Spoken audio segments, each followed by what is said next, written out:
لم يلد ولم يولد ولم يكن له كفوا أحد। নমরুদের এলাকার মধ্যে যদি এমন কোন অপরিচিত লোক যদি ঢুকে যেত,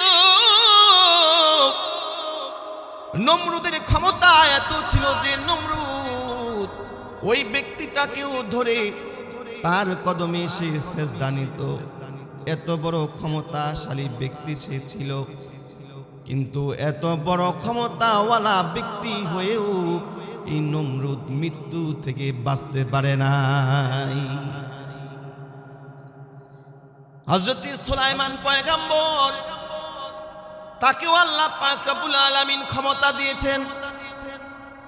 নমরুদের ক্ষমতা তো শুধু মানুষের উপর চলতো, আর সুলাইমান পয়গম্বরের ক্ষমতা চলতো শুধু মানুষের উপর নয়, নমরুদের ক্ষমতা চলতো জিন্নাতের উপরও। বলেন কিসের উপরে? জিন্নাতের উপরেও তার ক্ষমতা চলতো। তাহলে হযরত সুলাইমান পয়গম্বর সে মানুষেরও বাদশাহ, জিন্নাতেরও বাদশাহ। সেই সুলাইমান পয়গম্বরকেও এই পৃথিবী ছেড়ে চলে যেতে হয়েছে। কথা বলেন ঠিক না বেঠিক? অর্থ সম্পদ দিয়া যদি কেউ বাঁচতে পারত তাহলে কারুন বাঁচতে পারত। কারুনকে আল্লাহ পাক রব্বুল আলামিন কেমন অর্থ সম্পদ দিয়েছেন, কারুনকে আল্লাহ যেই মাল দিয়েছেন, তাকে যেই সম্পদ দিয়েছেন, নগদ যেই সম্পদ দিয়েছেন, অর্থ দিয়েছেন, তার সিন্দুকের চাবি রাখার জন্য 70 থেকে 80টা ওট থাকতো। এই ওটগুলো তার এই সিন্দুকের চাবি বহন করত। এত সম্পদের, এত অর্থ সম্পদের মালিক আল্লাহ তাকে বানিয়েছে, কিন্তু এই অর্থ সম্পদ নমরুদকে ওই মৃত্যু থেকে বাঁচাইতে পারে না। আউযু বিল্লাহি মিনাশ শাইতানির রাজীম।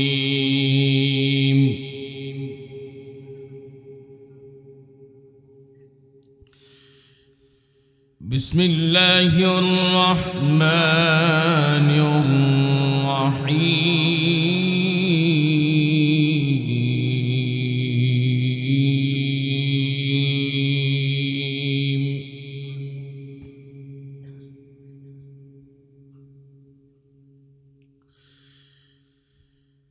ওয়ামা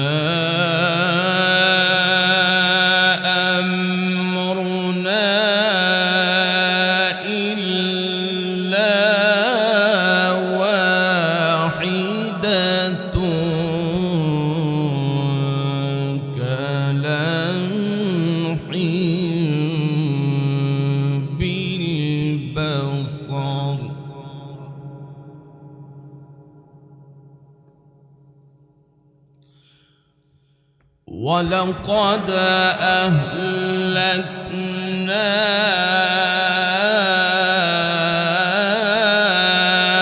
أَشْيَاعَكُمْ فَهَلْ مِن مُّدَّكِرٍ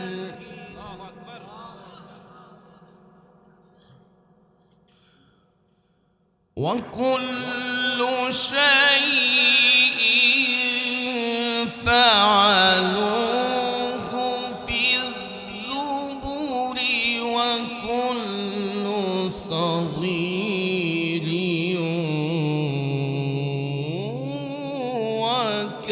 وكبير مستطر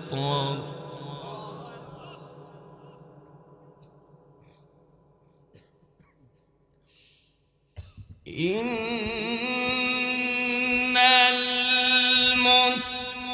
المتقين في جنات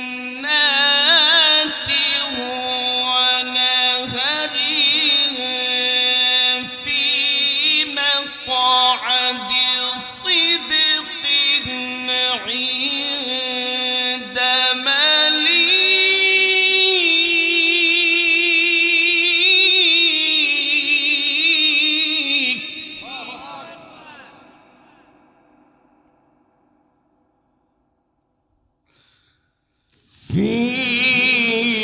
مقعد صدق عند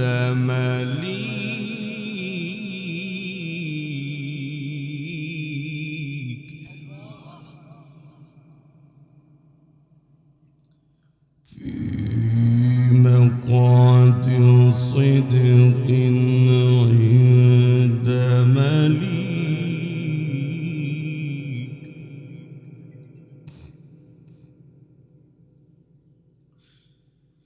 في مقعد صدق عند مليك مقتدر بسم الله الرحمن الرحيم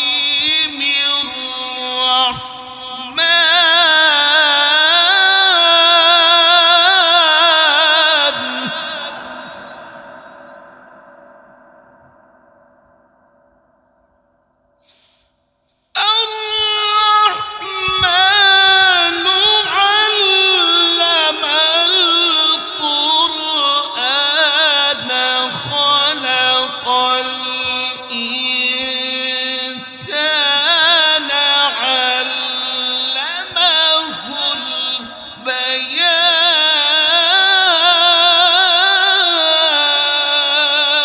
البيان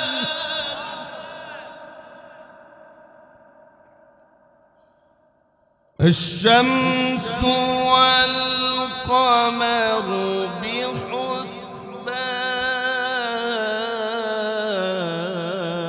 بحسبان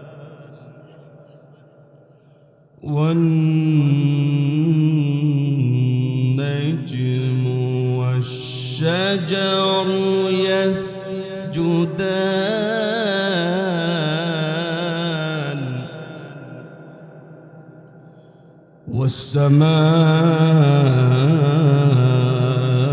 والسماء رفعها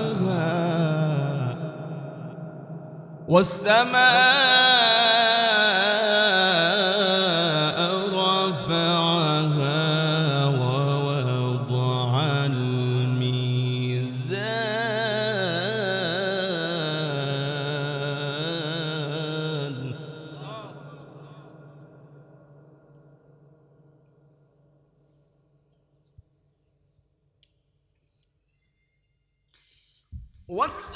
والسماء رفعها ووضع الميزان ألا تطغوا في الميزان وأقيموا الوزن بالقسط ولا تخسروا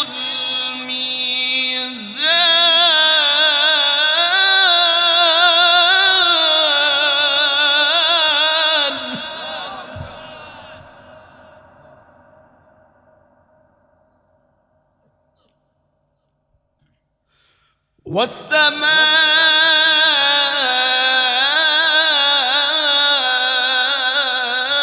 والسماء رفعها ووضع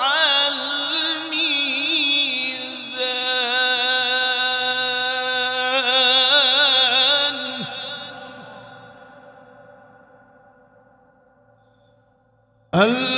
ألا تطغوا في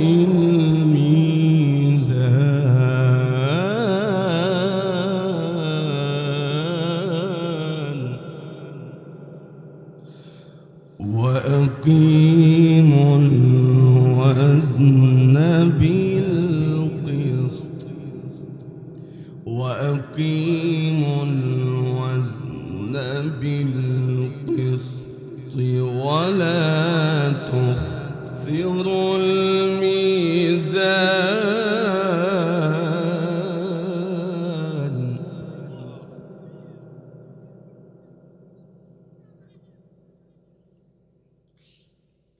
بسم الله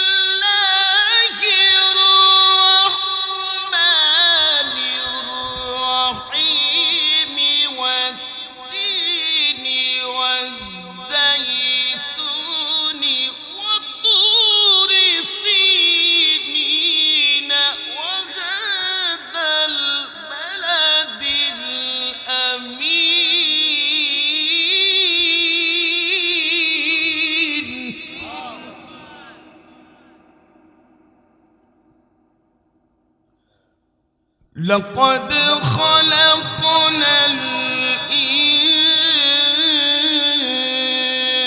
الإنسان في أحسن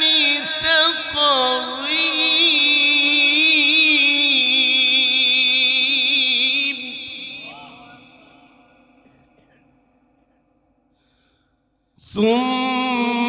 ثم رددناه أسفل سافلين إلا الذين آمنوا وعملوا الصالحات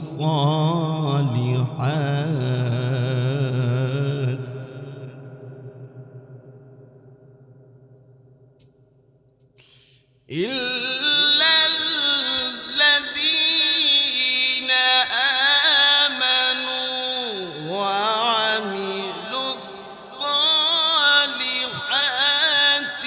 فلهم أجر غير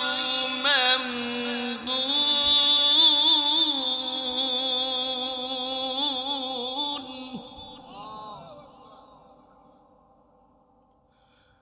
فما يكذبك بعد بالدين فما يكذبك بعد بالدين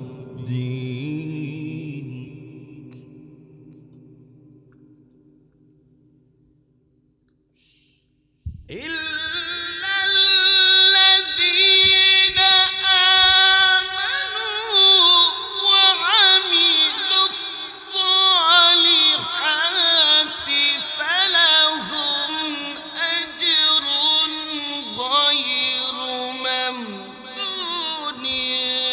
فما يكذبك بعد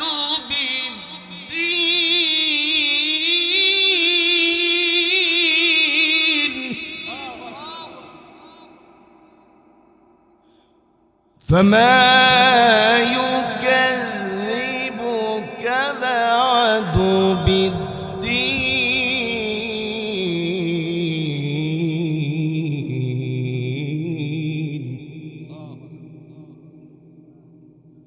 فما يكذبك بعد بالدين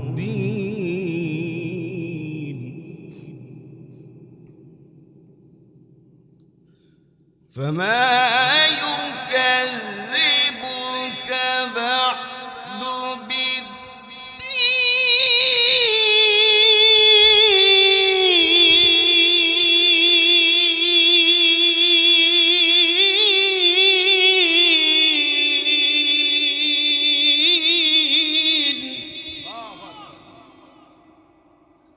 فما يكذبك بعد بالدين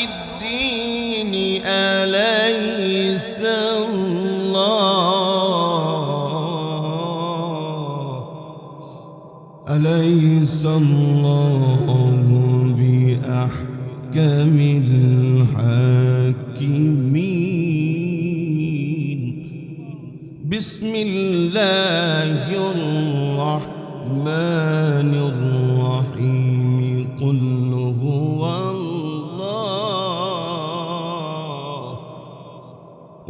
هو الله أحد الله الصمد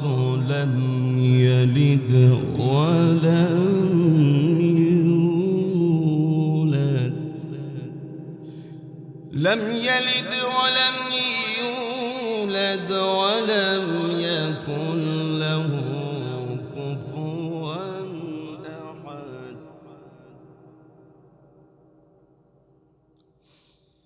بسم الله الرحمن الرحيم قل هو الله أحد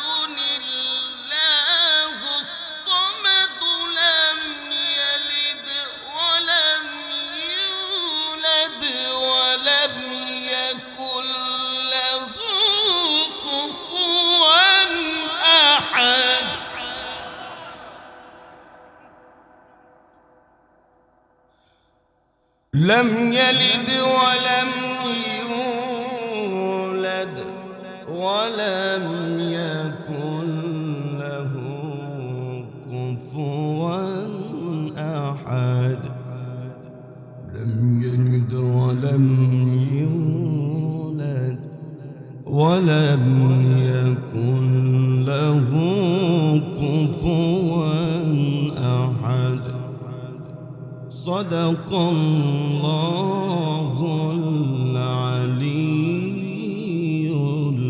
العظيم وصدق رسوله النبي الكريم ونحن على ذلك من الشاهدين والشاكرين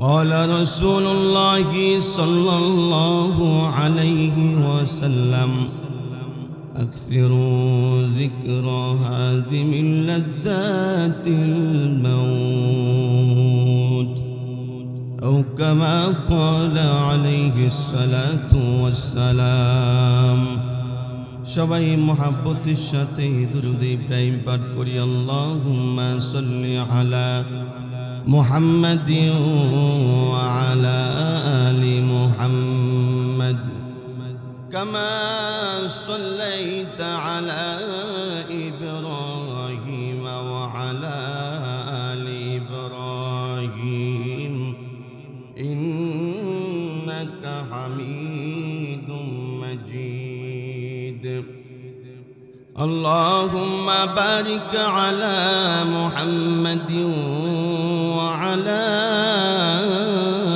آل محمد كما باركت على إبراهيم وعلى آل إبراهيم إنك حميد مجيد সবাই পড়েন বালাগাল উলা বিকামালিহি কাশাফাত দুজা বিজামালিহি হাসুনাত জামিউ খিসালিহি সাল্লু আলাইহি ওয়া আলিহি কে যাও রে ভাই আমার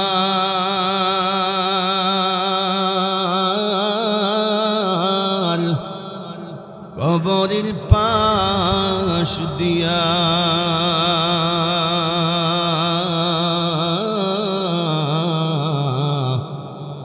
বড় মুসিবতে আছি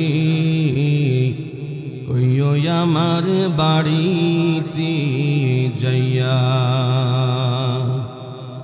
তারা যেন দোয়া করে আল্লাহর রাস্তায় দান করে তারা যেন দোয়া করে আল্লাহর রাস্তায় দান করে সেই সোয়াব পাবো আমি কবরে বসিয়া বড় মুসিবতে আছি কইও আমার বাড়িতে যাইয়া বিষাক্ত ওই সাপগুলি ধ্বংসন করিবে বাঁচার কোনো উপায় নাই রে শত চেষ্টা করে আযাবের পর আযাব হবে কেউ নাই সাথী হবে আযাবের পর আযাব হবে কেউ নাই সাথী রবে সেই খবর কইও তোমরা স্বজনকে গিয়া বড় মুসিবতে আছি কইও আমার বাড়িতে যাইয়া। আলহামদুলিল্লাহ, বনুয়াকান্দি খালিশা গ্রামের যুব সমাজের উদ্যোগে আয়োজিত আজকের সম্মেলনের সম্মানিত সভাপতি হাজী মোহাম্মদ জাহাঙ্গীর আলম পাটোয়ারি, আজকের মাহফিলের সম্মানিত প্রধান বক্তা বিশিষ্ট ইসলামী চিন্তাবিদ হযরত মাওলানা মোহাম্মদ মিজানুর রহমান মুহিব্বি হাবিবি সাহেব দামাত বরকাতুহুম, আসরের পর থেকে এই পর্যন্ত আরও ওলামায়ে কেরাম কোরআন ও হাদিস থেকে মূল্যবান আলোচনা পেশ করেছেন।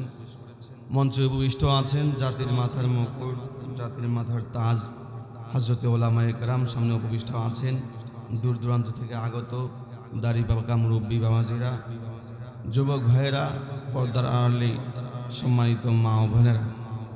মহান আল্লাহ জাল্লা শাহানুর দরবারে লাখ কোটি শুকরিয়া আদায় করছি যে মহান আল্লাহ রাব্বুল ইজ্জাতুল জালাল আমাদেরকে সমস্ত প্রকার গুনাহের কাছ থেকে ফারেক করে আল্লাহ তাআলা আমাদেরকে কোরআনের বাগানে, জান্নাতের বাগানে আসবার বসবার তৌফিক দান করেছেন। এই জন্য মালিকের শুকরিয়া আদায় করে সকলের সমস্বরে কণ্ঠকে বলিষ্ঠ করে আওয়াজ দিয়ে পড়ি আলহামদুলিল্লাহ।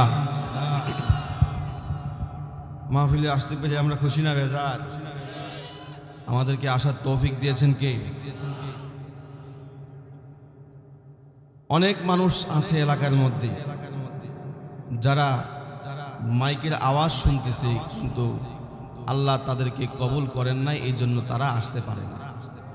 আল্লাহ যাদেরকে পছন্দ করেন তাদেরকে আল্লাহ তাআলা ইলম দান করেন, আল্লাহ তাদেরকে ইলম অনুযায়ী আমল করার তৌফিক দেন। আল্লাহ তাআলা বলে মাই ইউরিদিল্লাহু বিহি খায়রান ইউফাক্কিহু ফিদ্দীন, আমি আল্লাহ যাদেরকে পছন্দ করি তাদেরকে সহিহ ইলম দান করি। তার চাইতে আরো বেশি যাদেরকে পছন্দ করি আমি আল্লাহ তাদেরকে এই ইলম অনুযায়ী আমল করার তৌফিক দান করি। সুবহানাল্লাহ। তার মানে আল্লাহ আমাদেরকে পছন্দ করছে, এই জন্য আল্লাহ আমাদেরকে আল্লাহর এই কোরআনের বাগানে, জান্নাতের বাগানে আসার তৌফিক দান করছেন। এই জন্য আরো একবার সকলেই উচ্চ আওয়াজে পড়ি আলহামদুলিল্লাহ।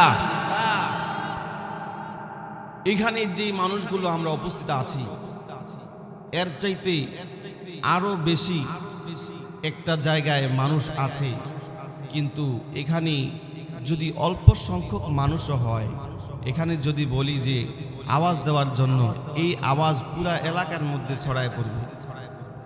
কিন্তু একটা জায়গা আছে ওইখানে, এখান থেকে বেশি মানুষ আছে কিন্তু কোনো আওয়াজ নাই, নীরব, একেবারে কোনো শব্দ নাই। সকলে আওয়াজ দিয়ে বলেন তো ওই জায়গাটা কোন জায়গা? কবর।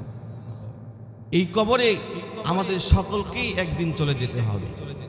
আমরা শুধুই মাত্র মানুষের মৃত্যু দেখেছি, আমরা শুধুই মাত্র মানুষের জানাজা পড়েছি, কিন্তু একদিন আমাদেরও যে মৃত্যু হয়ে যাবে, একদিন যে আমরাও সেই কবরে চলে যাব, আমার নামটাও যে একদিন লাশ হয়ে যাবে, আমি কখনো চিন্তা করি না। এটা আমরা কখনো কিনে আনি না যে আমাদেরকেও তার মধ্যে করে এরকম ভাবে একদিন কবরে চলে যেতে হবে। আল্লাহ তাআলা বলে কুল্লু নাফসিন যায়িকাতুল মাউত, কুল্লু নাফস, প্রত্যেকটা আত্মা, প্রত্যেকটা রূহ, যার প্রাণ আছে, প্রত্যেকটা প্রাণী তার মৃত্যুর স্বাদ গ্রহণ করতে হবে। সে হোক নবী, সে হোক পীর, সে হোক আউলিয়া, সে হোক উলামায়ে কেরাম, সে হোক ফেরেশতা, সে হোক আল্লাহ পাকের যত সৃষ্টি আছে, সমস্ত সৃষ্টির মধ্যে সে যদি বাদশাহ হয় তাহলে তাকেও একদিন মৃত্যুবরণ করতে হবে। কথা বলেন ঠিক না বেঠিক? এটা শুধুই মাত্র মুসলমানদের কথা না, এটা শুধু আলেমদের কথা না, সব কিছুর মধ্যে দ্বিমত আছে, মতভেদ আছে। আলেমদের মধ্যেই তো কত মতভেদ আছে, আছে না? আলেমদের মধ্যেই কত মত পার্থক্য আছে, কিন্তু মৃত্যুটার মধ্যে কারো কোনো মত পার্থক্য নাই। যে বিধর্মীরাও পর্যন্ত তারাও জানে যে আমাদেরও একদিন মৃত্যুবরণ করতে হবে। হিন্দু যারা আছেন তারাও মানে আমাদেরকে মৃত্যুবরণ করতে হবে। নাস্তিক মুরতাদ যারা আছে এরাও বলে যে মৃত্যুবরণ করতে হবে। তাহলে মুসলমান আমরাও জানি যে আমাদের একদিন মৃত্যুবরণ করতে হবে। কেউ মৃত্যু থেকে কেউ পার পাবে না, সকলকেই একদিন চলে যেতে হবে একজনের কাছে। সকলে আওয়াজ দিয়ে বলেন তিনি কে? আল্লাহ। কিন্তু এই আল্লাহর কাছে যে চলে যেতে হবে এই নামটা সকলেই বিশ্বাস করে না। মৃত্যুকে সবাই বিশ্বাস করে, কিন্তু কোথায় যেতে হবে ওইটা সবাই বিশ্বাস করে। আল্লাহ পাক রব্বুল আলামিন কোরআনুল কারীমে ইরশাদ করেন, ইন্নাকা মাইতুন ওয়া ইন্নাহুম মাইতুন। আল্লাহ পাক রব্বুল আলামিন বলেন, পয়গম্বর আপনি জানায় দেন, আপনি নবী, আপনার জন্য আমি আল্লাহ আসমান জমিন সৃষ্টি করলাম, আপনার জন্য জান্নাত সৃষ্টি করলাম, আপনার জন্য কুল কায়নাত আমি আল্লাহ সৃষ্টি করলাম। যদি পৃথিবীর মধ্যে আমি আল্লাহ কাকে অমর বানিয়ে রাখতাম, কাউকে যদি পৃথিবীর মধ্যে আমি কিয়ামত পর্যন্ত বাঁচায় রাখতাম, তাহলে সেটা হচ্ছেন আপনি। কিন্তু সেই নবীকেও আল্লাহ তাআলা ঘোষণা করে দিয়ে বলেন, ইন্নাকা মাইতুন ওয়া ইন্নাহুম মাইতুন। ওগো পয়গম্বর আপনি বলে দেন, আপনি নিজেও মৃত্যুবরণ করবেন, আপনার উম্মত যারা আছে সকলেই মৃত্যুবরণ করবে। মৃত্যু থেকে নবী হয়ে আপনিও পালাতে পারবেন না। এজন্য আয়াতের শুরুতে বলা হয়েছে কুল্লু, মানে সব যার প্রাণ আছে, সমস্ত প্রাণী একদিন মৃত্যুবরণ করবে। যে জন্ম নিয়েছে তাকে মৃত্যুবরণ করতেই হবে। ক্ষমতা দিয়া মৃত্যুকে আটকানো যাবে না, অর্থ সম্পদ দিয়া মৃত্যুকে আটকানো যাবে না। ক্ষমতা দিয়া যদি মৃত্যুকে আটকাইতে পারত, তাহলে আল্লাহ এই পৃথিবীর মধ্যে সবচাইতে যে বেশি যাকে ক্ষমতা দিয়েছেন সে হচ্ছে নমরুদ। এই নমরুদের কত ক্ষমতা আল্লাহ পাক রব্বুল আলামিন তাকে দিয়েছেন। নমরুদের এলাকার মধ্যে যদি কেউ ঢুকে যেত ভুলবশত, মানুষ যখন সফরে যায় তখন সে রাস্তা হারায়া আরেকজনের এলাকার মধ্যে ঢুকে যায়, অপরিচিত কোনো জায়গার মধ্যে ঢুকে যায়, যায় কি যায় না? নমরুদের এলাকার মধ্যে যদি এমন কোন অপরিচিত লোক যদি ঢুকে যেত, নমরুদের ক্ষমতা এত ছিল যে নমরুদ ওই ব্যক্তিটাকেও ধরে তার কদমে সে সেজদা নিত।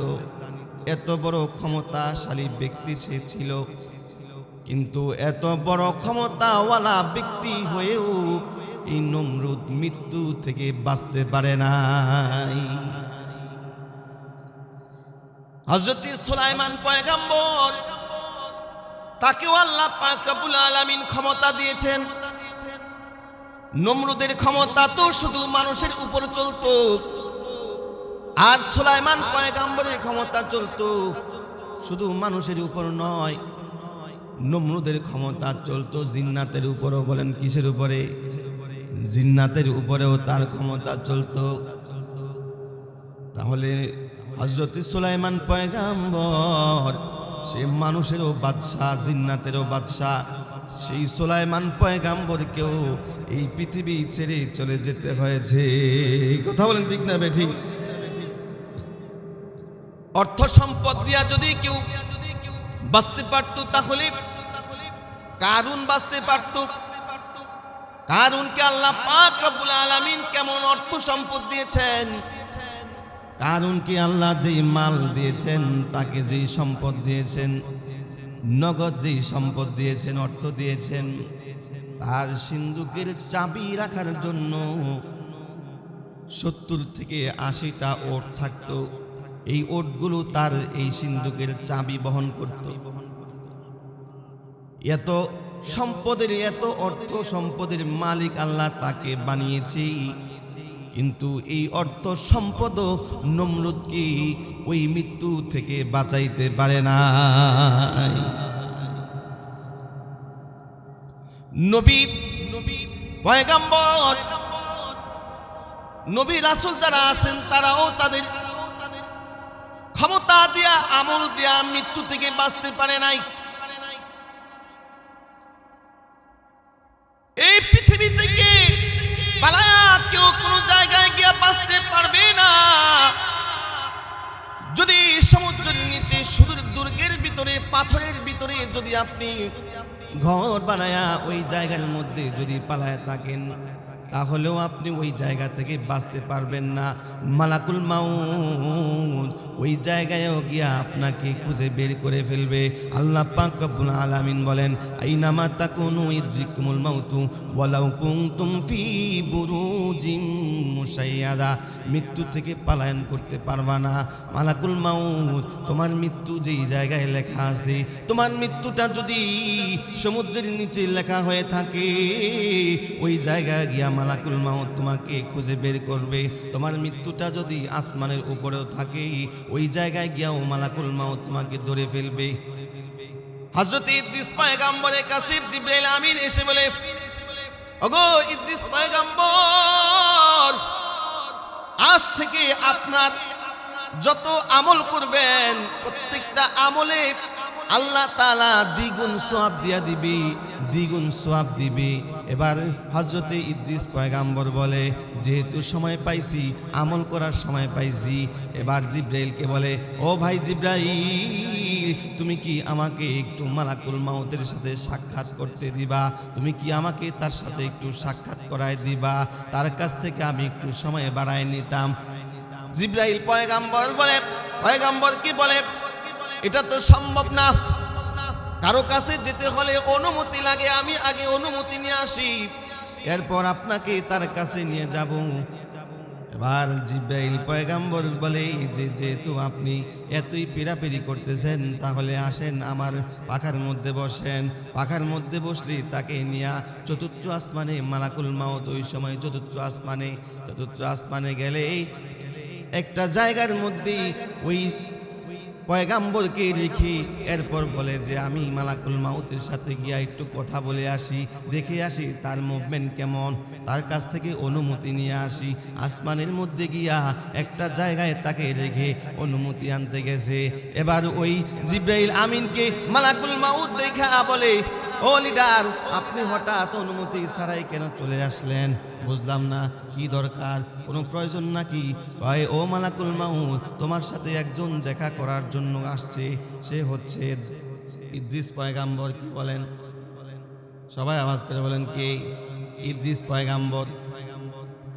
মালাকুল মাউত বলে আলহামদুলিল্লাহ। কি বলে? বলেন আলহামদুলিল্লাহ। জিবরাইল বলে, আলহামদুলিল্লাহ বললা কেন? মালাকুল মাউত বলে, এরে ভাই জিবরাইল,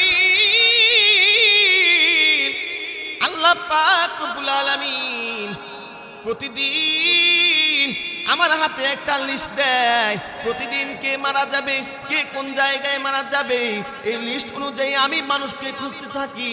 কিন্তু আজকে যে লিস্টটা আমার হাতে আছে, এই লিস্টটার মধ্যে হযরতে ইদ্রিসের নামও আছে। বলেন কার নাম আছে?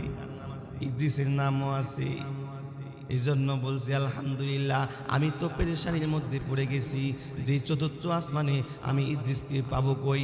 ইদ্রিস তো আছে জমিনের মধ্যে, এই চতুর্থ আসমানে তাকে পাবো কি করে? আমি তো আর তাকে নিয়ে আসমানে আইসা এরপর জান কবজ করতে পারবো না। আল্লাহ তো আমাকে এই অর্ডার দেয় নাই, আল্লাহ আমাকে অর্ডার দিছে শুধুই মাত্র জান কবজ করার জন্য। আমি শুধু জায়গার মধ্যে গিয়া জান কবজ করি। তো আমি তো পেরেশানির মধ্যে পড়ে গেছিলাম। তো এবার ইদ্রিস পয়গম্বর কি পাইয়া ওই চতুর্থ আসমানের মধ্যে মালাকুল মাউত তার জান কবজ করে ফেলছে। আল্লাহু আকবার। তাহলে যার যে জায়গায় মৃত্যু লেখা আছে, ওই জায়গায় তার মৃত্যু হয়ে যাবে। নবী হইয়াও মৃত্যু থেকে পলায়ন করতে পারবে না, সুদূর আসমানের মধ্যেও সে পালাইতে পারবে না, সুদূর মাটির নিচের মধ্যে গিয়েও সেই মৃত্যু থেকে পলায়ন করতে পারবে না। মৃত্যু থেকে কেউ বাঁচতে পারবে না। তবে মৃত্যু যেইভাবেই হোক, যখনই হোক, মৃত্যু একদিন হবেই। এবার ইদ্রিস পয়গম্বর আল্লাহর কাছে চেয়েছিলেন মৃত্যুর আগে, ও মালিক, মৃত্যুর স্বাদটা কেমন হবে, মৃত্যুর স্বাদটা কেমন হবে। কুল্লু নাফসিন যায়িকাতুল মাউত, যায়িকাতুল মাউত, মৃত্যুর স্বাদ কেমন হবে। ইদ্রিস পয়গাম্বর মৃত্যুর আগে আল্লাহর কাছে চাইছিলেন মালাকুল মাউতকে দেখার জন্য, যে মালাকুল মাউত তুমি ওই নাফরমানদের আত্মা তুমি কিভাবে কবজ করো, তখন তারা কেমন কষ্ট পায়। পয়গাম্বরদের আরজি তো কবুল, পয়গাম্বররা আল্লাহর কাছে যখন যা চায় তখন আল্লাহ তাকে তাই দেয়, কারণ পয়গাম্বরদের দোয়া তো কবুল। পয়গাম্বররা যে দোয়া আল্লাহর কাছে করে ওই দোয়া আল্লাহ ফিরায় দেয় না। হযরতে ইব্রাহিম খলিলুল্লাহ আল্লাহর কাছে চাইছিল, ও মালিক আপনার মালাকুল মাউতকে বলেন না আমাকে একটু সাক্ষাৎ দিতে। সে যে আকৃতি নিয়া বৎকারের সামনে হাজির হয়, কিভাবে মৃত্যুর স্বাদ কেমন ওইটা নয়। ইদ্রিস আলাইহিস সালাতু ওয়াস সালামের উদ্দেশ্য তো মৃত্যুর স্বাদ দেখা, আর ইব্রাহিম খলিলুল্লাহর আদেশ হচ্ছে, ইব্রাহিম খলিলুল্লাহর আরজি হচ্ছে যে মালাকুল মাউত তুমি বৎকারের সামনে কিভাবে হাজির হও ওইটা দেখা। বৎকারের সামনে তোমার আকৃতিটা কেমন হয় আমাকে একটু দেখাও। ইব্রাহিম খলিলুল্লাহকে মালাকুল মাউত বলে আপনি দেখে ঠিক থাকতে পারবেন না। একজন নবীর মধ্যে আল্লাহ তাআলা কতটুকু শক্তি দেয়, যখন যেই যুগে আল্লাহ যেই নবী পাঠায় ওই যুগের মধ্যে 100 যুবকের মধ্যে যেই শক্তি থাকে, 100 যুবকের মধ্যে যেই সাহস থাকে, এই সাহস ওই নবীর মধ্যে আল্লাহ দান করে। এত শক্তি আর এত সাহস একজন নবীর, তারপরেও নবী ঠিক থাকতে পারবে না মালাকুল মাউতকে দেখে। ইব্রাহিম খলিলুল্লাহ বলে না, তারপরেও আমি তোমাকে একটু দেখতে চাই। এবার এত আরজি করার কারণে, বেশি পেরাপেরি করার কারণে মালাকুল মাউত বলে আপনি আরেক দিকে একটু ঘুরে তাকান। আরেক দিকে একটু ঘুরলে এবার বলে আমার দিকে তাকান। মালাকুল মাউতের দিকে তাকাইলে তাকায়া দেখি বড় বড় চক্ষু বিশিষ্ট, ও তার দেহটা কত বড়, জমিন থেকে আসমান পর্যন্ত। তার চুলগুলো কত বড়, তার চুলগুলো মাথা থেকে পা পর্যন্ত। তার নাক আর মুখ দিয়ে আগুনের ফুলকি বের হয়। ইব্রাহিম খলিলুল্লাহ দেখা সাথে সাথে জমিনের মধ্যে পড়ে গেলেন, সাথে সাথে জমিনের মধ্যে লুটায় পড়ে গেলেন। কিছুক্ষণ পরে হুঁশ আসলে ইব্রাহিম খলিলুল্লাহ বলে, রে মালাকুল মাউত আমি জানি না জাহান্নামী বান্দার কতটুকু আযাব হবে, জাহান্নামে বান্দার নাফরমানের আযাব কেমন হবে, কিন্তু আমার মন বলে রে মালাকুল মাউত তুমি দুনিয়ার জমিনের মধ্যে নাপাপিষ্ট আর নাফরমানের সাথে যে আকৃতি, যেই সুরত নিয়ে তুমি তার সামনে হাজির হইবা, এই আকৃতি আর এই সুরতি আমার মন বলে তার জন্য সবচাইতে বড় আযাব। তার সুরত আর আকৃতিতে যদি এত বড় আযাব হয়, একটা নবীর কাছে যদি একটা নবী যদি ঠিক থাকতে না পারে, বেহুশ হয়ে পড়ে যায়, তাহলে নাফরমানের অবস্থাটা কেমন হবে? ইদ্রিস পয়গাম্বর বলে আমি একবার দেখতে চাই আমার মৃত্যুর স্বাদটা কেমন হবে। আমরা তো শুধু মানুষের মৃত্যু দেখেছি, কার মৃত্যুর স্বাদ কেমন আমরা কেউ বলতে পারবো না। যতক্ষণ না পর্যন্ত নিজের মৃত্যু না হবে ততক্ষণ পর্যন্ত মৃত্যুর স্বাদ আমরা পাবো না। যে মিষ্টি না খাইছে সে মিষ্টির স্বাদ পাবেনি, যে খাবে সেই স্বাদ পাবে। দূর থেকে আসে যতই বলুক অনেক মজা, অনেক মজা, এটা কনফার্ম নয়। আমি যতক্ষণ পর্যন্ত মুখে না দেব ততক্ষণ পর্যন্ত এর পরিপূর্ণ স্বাদ আমি বুঝতে পারবো না। হযরত ইদ্রিস পয়গাম্বর দেখতে চাইলেন যে মৃত্যুর পূর্বে আমার মৃত্যুর স্বাদটা কেমন হবে, মৃত্যুর স্বাদটা কেমন হবে। এবার পয়গাম্বর আল্লাহর কাছে দরখাস্ত দেওয়ার কারণে আল্লাহ তাআলা পয়গাম্বরের আরজি কবুল করলেন। এবার ইদ্রিস পয়গাম্বর মালাকুল মাউতকে বলে, ও মালাকুল মাউত, আমার তুমি জান কিন্তু একেবারে নিয়ে যাইও না, আমার জানটা নিয়ে কিন্তু আবার কিছুক্ষণের মধ্যেই ফেরত দিবা, কিছুক্ষণের মধ্যে আমার জান তুমি ফেরত দিয়া দিবা। আমি কিন্তু মৃত্যুর স্বাদ বোঝার জন্য তোমাকে আমি আমার জানটা তোমার কাছে একটু সময়ের জন্য দিলাম, এরপরে কিন্তু আমাকে সাথে সাথে দিয়া দিবা। আবার কিন্তু আমাকে একেবারে লাশ বানাই দিও না, একেবারে ডেড ফিল বানাই দিও না, আমাকে কিন্তু আবার সাথে সাথেই দিয়া দিও। ইদ্রিস পয়গাম্বর কি তার আযাব, তার মৃত্যু দিয়া দিছে। কিছুক্ষণ পরে আবার ইদ্রিস পয়গাম্বরকে মালাকুল মাউত আবার তার আত্মা ফিরাই দিছে। ইদ্রিস পয়গাম্বর উঠা এবার মালাকুল মাউতকে বলে, কি করলা, কি করলা তুমি? কয় কি করলাম? জান কবজ করলাম। এইভাবেই কি জান কবজ করো? কয় না, আপনার জামানার মধ্যে যত মানুষ আছে, আপনার জামানার মধ্যে যত মানুষ আছে, সমস্ত মানুষের মধ্যে আপনার জানটাই আমি সবচাইতে সহজভাবে কবজ করছি। সুবহানাল্লাহ। এর চাইতে আর সহজ করে কারো জান কবজ করা হবে না, এর চাইতে আর সহজ করে কারো জান কবজ করা হবে না। এবার ইদ্রিস পয়গাম্বর বলে, কেমন লাগছে, কেমন লাগছে? ইদ্রিস পয়গাম্বর বলে, এরে মালাকুল মাউত, আমার মনে হয়েছে জীবন্ত একটা মানুষের শরীর থেকে চামড়াটা ছিললি সে যত কষ্ট পায়, সে যেমন কষ্ট পায় তার চাইতে আরো বেশি আমি কষ্ট পেয়েছি। আল্লাহু আকবার। একজন নবীর মৃত্যুর অবস্থায় যদি এমন হয়, একজন নবীর মৃত্যুর স্বাদই যদি এমন হয়, তাহলে দুনিয়ার মধ্যে নাফরমান যারা, এদের মৃত্যু কি অবস্থা হবে?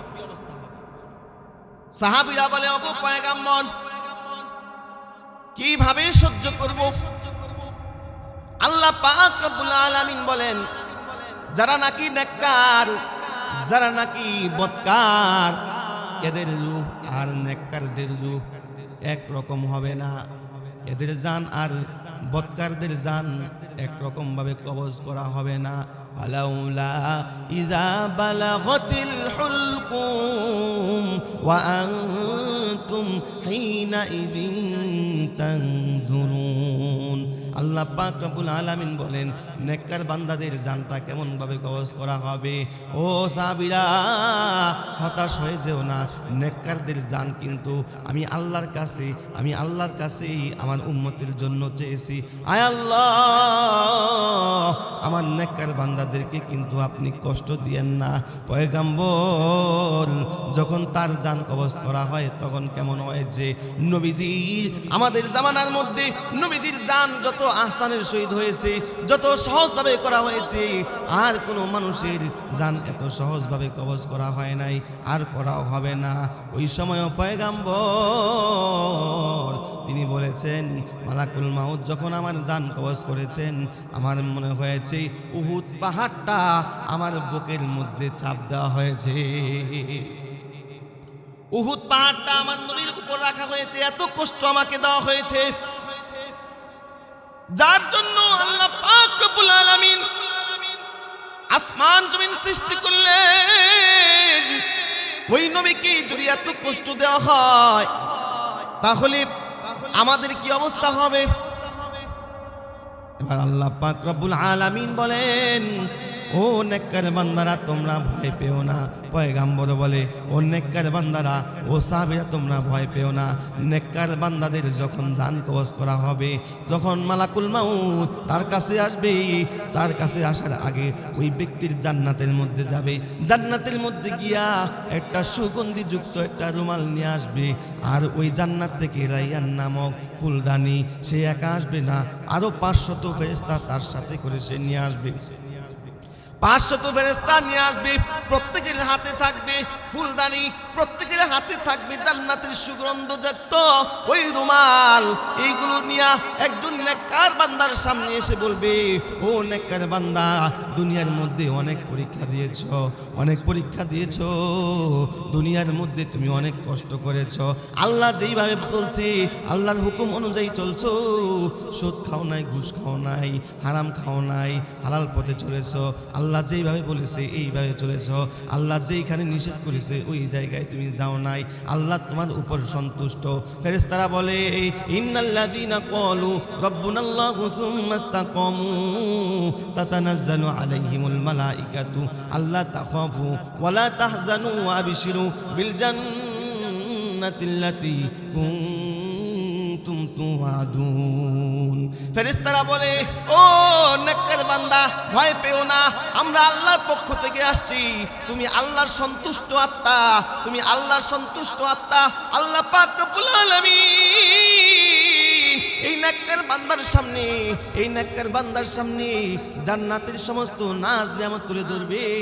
জান্নাতের হুরগুলো কখনো কখনো এই নেককার বান্দার সামনে নাচতে থাকবে, জান্নাতের গিলমানগুলো তার সামনে নাচতে থাকবে, জান্নাতের সমস্ত দরজাগুলো তার জন্য খুলে দেওয়া হবে। এবার ফেরেশতারা বলবে, ইয়া আইয়াতুহান নাফসুল মুতমাইন্না ইরজিই ইলা রাব্বিকি রাদিয়াতাম মারদিয়া ফাদখুলি ফি ইবাদি ওয়াদখুলি জান্নাতি। ফেরেশতারা বলবে, ও পবিত্র আত্মা, আল্লাহর সন্তুষ্টির জন্য বের হয়ে যাও।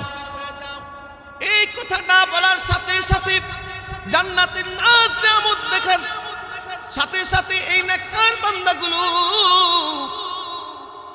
এমন ভাবে ওই দেহ থেকে ছুটতে থাকবে, দেহ থেকে এমন ভাবে বের হইতে চাইবে, খাঁচার মধ্যে যেমন পাখি বন্দি করে রাখলে সে ছুটার জন্য যেমন তাড়াহুড়া করে, ছুটার জন্য যেমন ছটফট করে, এই ব্যক্তিটা, এই নেককার বান্দাটা ওই খাঁচা থেকে তার এই রূহটা এই দেহ থেকে বের হওয়ার জন্য তেমন ছটফট করতে থাকে। মালাকুল মাউত বলে, ইয়া আইয়াতুহান নাফসুত তাইয়্যিবা, হে পবিত্র আত্মা বের হয়ে যাও, পবিত্র আত্মা বের হয়ে যাও। এই কথাটা বলার সাথে সাথে মায়ের কোলে সন্তান যতই কান্নাকাটি করে, মা যখন দুধ পান করার জন্য দেয়, দুধ পান করতে করতে সে যেমন মায়ের কোলে ঘুমায়া যায়, মালাকুল মাউত যখন বলবে, ইয়া আইয়াতুহান নাফসুত তাইয়্যিবা, হে পবিত্র আত্মা বের হয়ে যাও, এই কথাটা বলার সাথে সাথেই মালাকুল মাউতের কোলের মধ্যে এই নেককার বান্দাটা ঢলে পড়ে যাবে। এতটুকু কষ্ট তার হবে না। একটা মানুষের গায়ে চিমটি কাটলে এই ব্যক্তিটার যতটুকু কষ্ট হয় তার চাইতে আরো সহজেই নেককার বান্দার জানটা কবজ করা হবে। সুবহানাল্লাহ। আল্লাহ তাআলা আমাদের সকলকেই নেককারদের সাথে কবুল করুক, সকলে বলেন আমিন। বদকারদের জান কিভাবে কবজ করা হবে? নেককারদের যেভাবে কবজ করা হয়েছে এইভাবে কবজ করা হবে না। আল্লাহ পাক রব্বুল আলামিন বলেন, ওয়ালাউ তারা ইয যালিমুনা ফি গামরাতিল মাউত, ও পয়গম্বর, আপনি যদি দেখতেন বদকার বান্দাগুলো জান আমি যখন কবজ করি তখন তাদের অবস্থা কেমন হয়।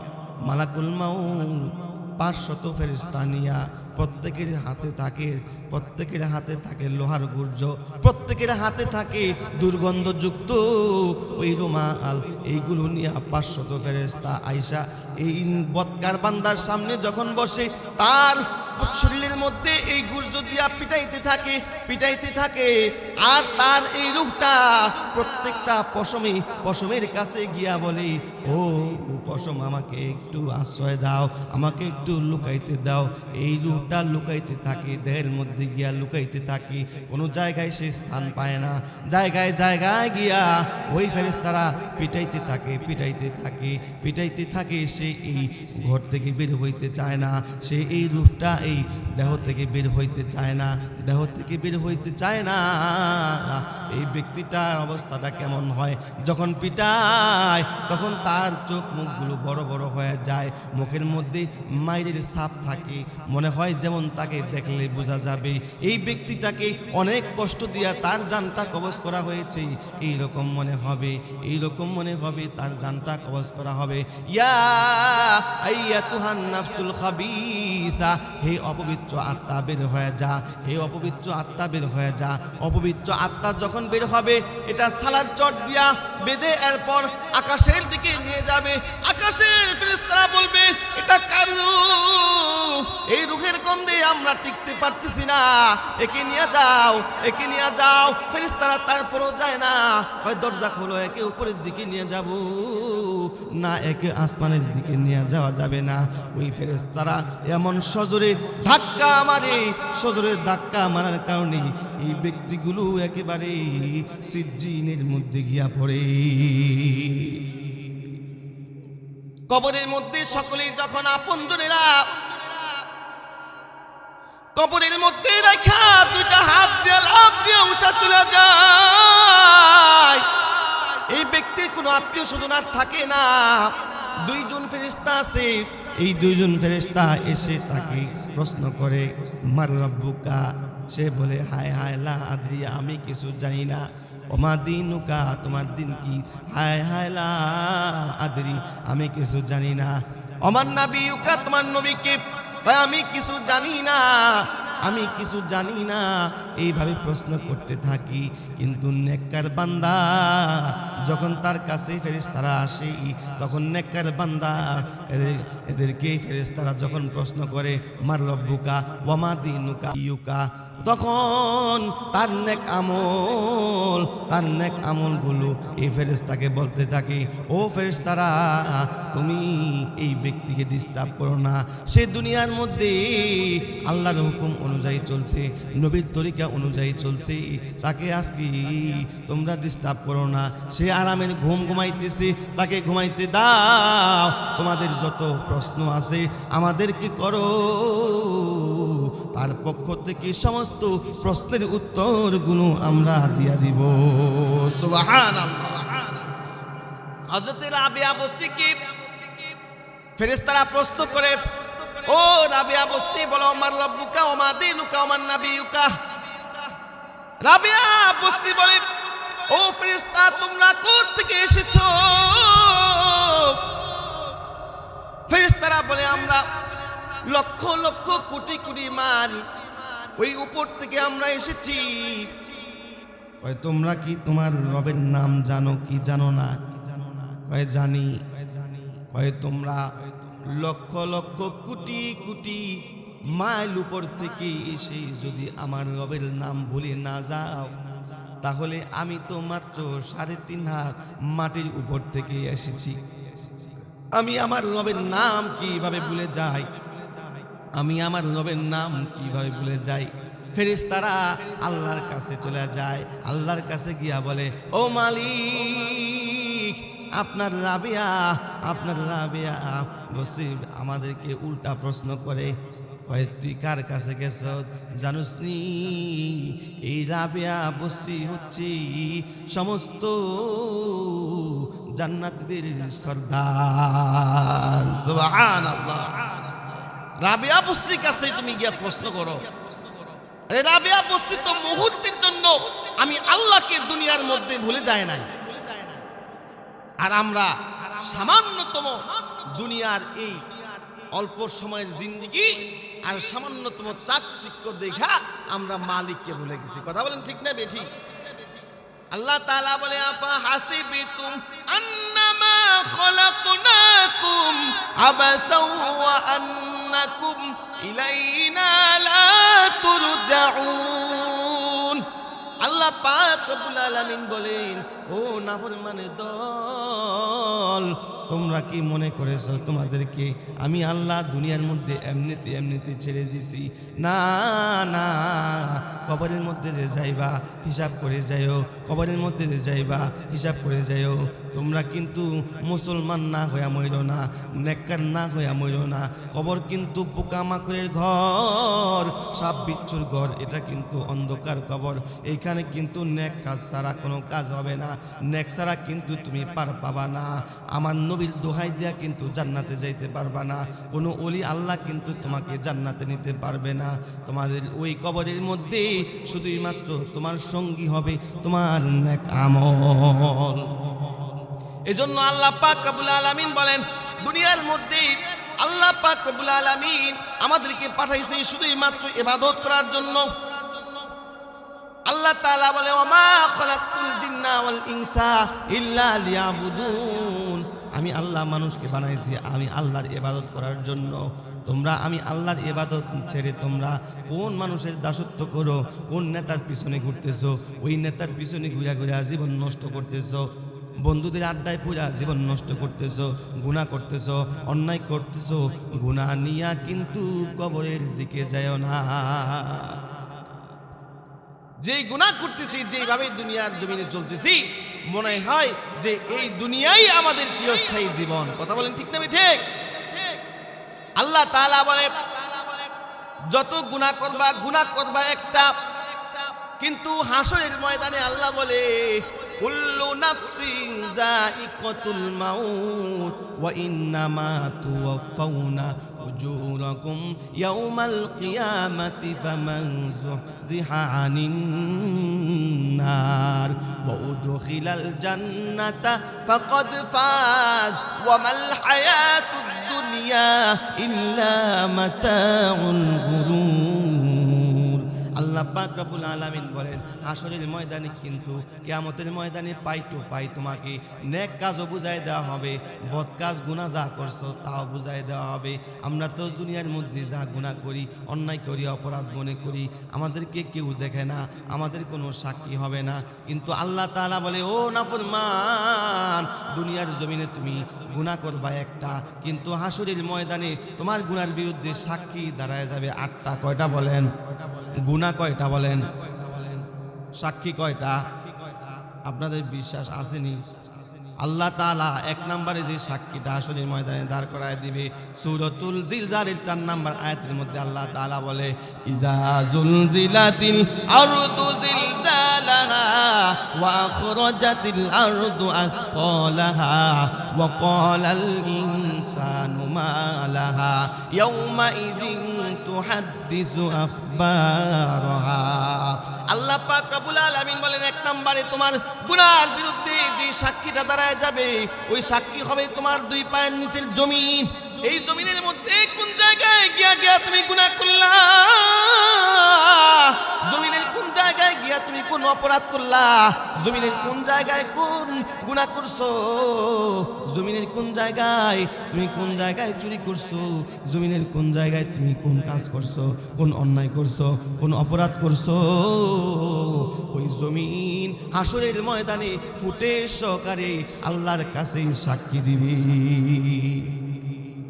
এবার নাফরমানেরা বলবে, আল্লাহ আমরা তো এই গুনাহ করি নাই, অপরাধ করি নাই, অস্বীকার করবে, মিথ্যা কথা বলবে।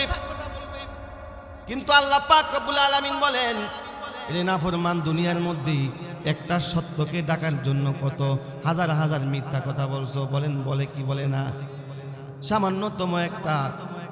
সামান্যতম একটা বিপদ থেকে বাঁচার জন্য কত মিথ্যা কথা বলি। মিথ্যার জোয়ার হচ্ছে এই আমলে, এই আমল হচ্ছে মিথ্যার আমল। ঘরে ঘরে মিথ্যা, ব্যবসার মধ্যে মিথ্যা, চাকরির মধ্যে মিথ্যা, মোবাইলে মিথ্যা, সব জায়গায় মিথ্যা আর মিথ্যা। তাহলে ওই ভয়ঙ্কর হাসরের ময়দান থেকে বাঁচার জন্য কেমন মিথ্যা কথা বলবে? এবার আল্লাহ তাআলা ওই নাফরমানকে ডাক দিয়া বলবে, এরে নাফরমান, এখন মাত্র তোমার সাক্ষী গেছে একটা, আরো সাক্ষী রয়ে গেছে কয়টা বলেন? আরো সাক্ষী রয়ে গেছেন কয়টা বলেন? 7টা, মাত্র গেছে একটা। 1 নম্বরে কি? জমিন। 1 নম্বরে সবাই বলেন কি? জমিন। যদি এই কথাগুলো মাথার মধ্যে রাখতে পারেন, আশা করা যায় আগামীকাল থেকে অনেকটাই গুনার হার কমে যাবে। এজন্য গুনাহ ছাড়তে রাজি আছেন কি? গুনাহ ছাড়তে রাজি আছেন না নাই? মানুষ জান্নাতে যাওয়ার জন্য দুইটা কাজই যথেষ্ট। একটা হচ্ছে নেক কাজ ধরা, আর একটা হচ্ছে গুনাহ ছাড়া। কিন্তু নেক কাজ যাই করি আর তার চাইতে বেশি করি গুনাহ। গুনাহ আমাদের নেককে ধ্বংস করে দেয়। এজন্য গুনাহ থেকে বাঁচা সবচেয়ে বেশি দরকার। এই জামানা হচ্ছে গুনার জামানা। তাহলে গুনাহ থেকে বাঁচার জন্য যদি এই ফর্মুলাগুলো আপনি মুখস্থ করে যেতে পারেন, আশা করা যায় আগামীকাল সকাল থেকে আপনার গুনার হার অনেকটা কমে যাবে। এজন্য জানার দরকার আছে না নাই?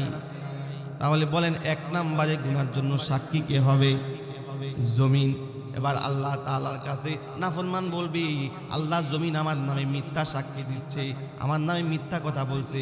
এবার আল্লাহ পাক রব্বুল আলামিন বলেন, এ নাফরমান, 2 নম্বরে তোমার গুনার বিরুদ্ধে যে সাক্ষীটা দাঁড়ায় যাবে, ওই সাক্ষীটা হবে তোমার 2 হাত। আল্লাহ তাআলা সূরাতুল ইয়াসিনের 65 নম্বর আয়াতের মধ্যে আল্লাহ তাআলা বলে, اليوم نختم على أفواههم وتكلمنا أيديهم وتشهد أرجلهم بما كانوا يكسبون।